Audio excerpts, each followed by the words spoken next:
morning, everyone. It's Reverend Mike Capron. Happy Palm Sunday, and I hate to say happy Holy Week, but I hope that you have a meaningful Holy Week.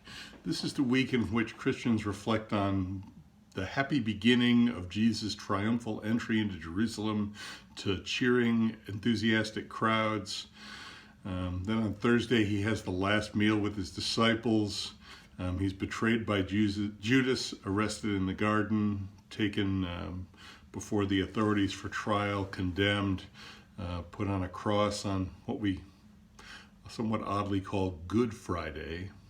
The results of it are good, leading up until Easter Sunday when the tomb is empty and Jesus is raised. That's what we'll be celebrating next week. I'm only offering a couple of very brief reflections this morning based on the Gospel of John. And part of the reason for that is that in our worship service in our sanctuary, we're going to play about a 20-minute clip from a wonderful 2003 film for which all the words you hear are directly from the Gospel of John. So it's not extracting the gospel story and making a movie out of it. It's having some actors enact what the gospel text says. I'm going to put a link to that film. It's available on YouTube in the comments, and I would encourage you to watch it. It'll give you a good sense of what happens in Holy Week according to John's gospel, and you can hear some of the good news from Jesus' lips through the actors, of course. That's why this reflection is going to be so short, because we're taking so much time on the text itself. The two things I'm going to say this morning is one relates to truth.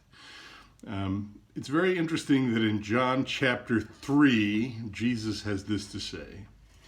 This is the verdict.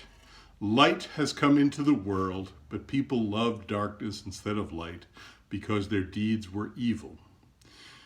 Everyone who does evil hates the light and will not come into the light for fear that their deeds will be exposed. But, verse 21, whoever lives by the truth comes into the light so that it may be seen plainly that what they have done has been done in the sight of God. Jesus talks about truth at various places in the gospel, and that's one of the stronger statements about it, the importance of truth, and truth means Jesus in the Gospel of John. The interesting counterpoint to that is before the Roman governor Pontius Pilate. Jesus has been arrested, he's a prisoner, and Jesus says this to him in chapter 18, starting at verse 37.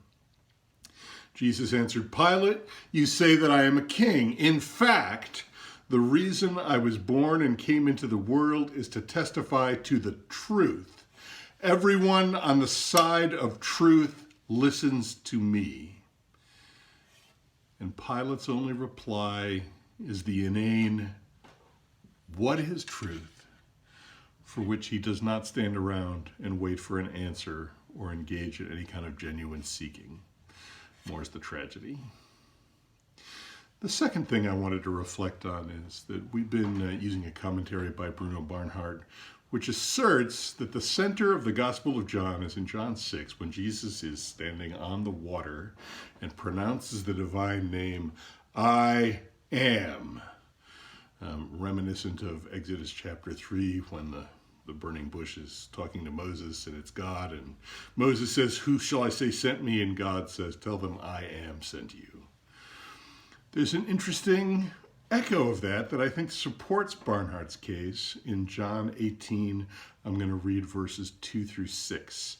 Jesus is in the garden with his apostles, and Judas brings the authorities to arrest him. Here's how it goes.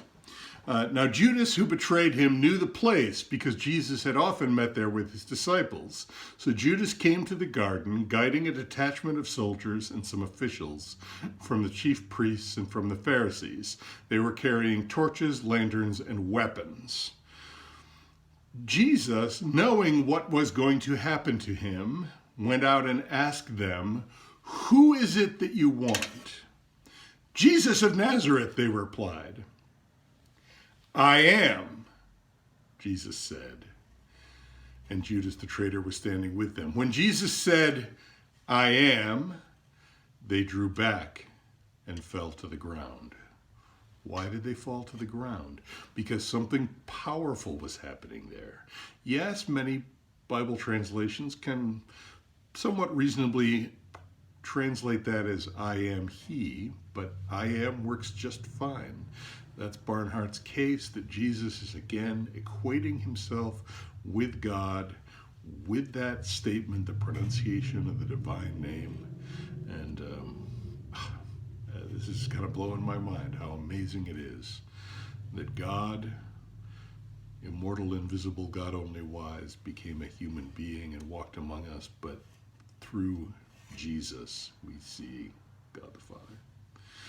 Amen, my friends. That's what I have for this week. God bless.